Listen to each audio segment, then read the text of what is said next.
start flexible dieting, you need to follow 5 very simple steps. First thing you need to do is to determine your maintenance calories.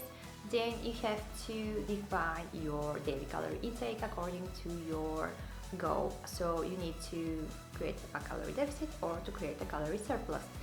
And then you need to determine the right macronutrients for you, for your body goals, according to your individual preference and body response. Then you need to start tracking your food and to meet your macronutrients. Step 1, determine your maintenance calories.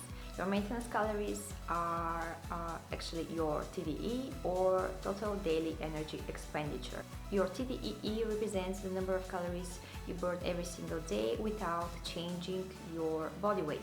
Your maintenance calories play a huge role because once you know them, it's super easy to create a calorie deficit or calorie surplus. If you're new to my channel, you might want to check my other videos on how to nail your calorie intake or what is TDEE and what are maintenance calories. A great starting point are also these 2 websites where you can super easy calculate your calories and macronutrients. In very short, your total daily energy expenditure includes your basal metabolic rate, your physical activity level, which includes your exercising, workouts, and all your movements and steps throughout the day, and the thermic effect of food.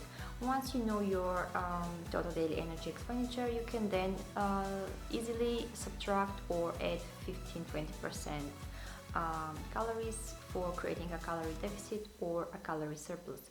And you need to know that proteins and carbs contain 4 calories per gram and fats contain 9 calories per gram. For example, if you're eating a food item that contains 25 grams of protein, that will equal 100 calories, and if you eat food item that contains 30 grams of fat, that will equal 270 calories. So the general recommendations for macronutrient targets are the following. For protein, you should aim to get protein somewhere between 2 and 2.5 ideally, but anything between 2.6 and 2.8 grams of protein per kilogram body weight is works absolutely fine for most people who work out. As long as fats are concerned, you need to eat somewhere between 0.8 and 1 grams fats per body weight, per kilogram body weight. Once you have calculated your maintenance calories, the calories that come from protein and the calories that come from fat, all other calories are coming from carbs.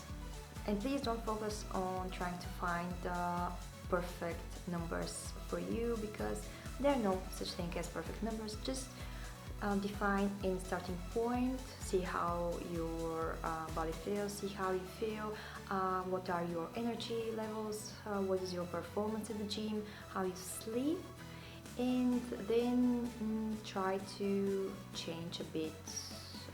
Try to swap some fats for carbs or some carbs for fats. Again, if you would like to have more of any food group because you feel better, because you like the foods more, and because you're going to stick to your diet, then do it. You know that the successful diet is the one you adhere to. And of course, once you have determined all your macronutrients and you have determined your calories, then you need to start tracking your food. You might want to think about using MyFitnessPal or my macros app or any app for tracking macronutrients. And I highly advise you to use a kitchen scale to measure your foods, because it is proven that people underestimate the quantity of food they are consuming and overestimate the energy they are expending through workouts. And yeah, it will be really nice for you if you're just starting with tracking and measuring foods to use a kitchen scale and to really learn how to do it, because eyeballing doesn't work, especially in the beginning. And if you like this video, please hit the like button. This will give me a sign that you like what I'm doing, and stay tuned for some of my next videos where I'm going to talk about reverse dieting.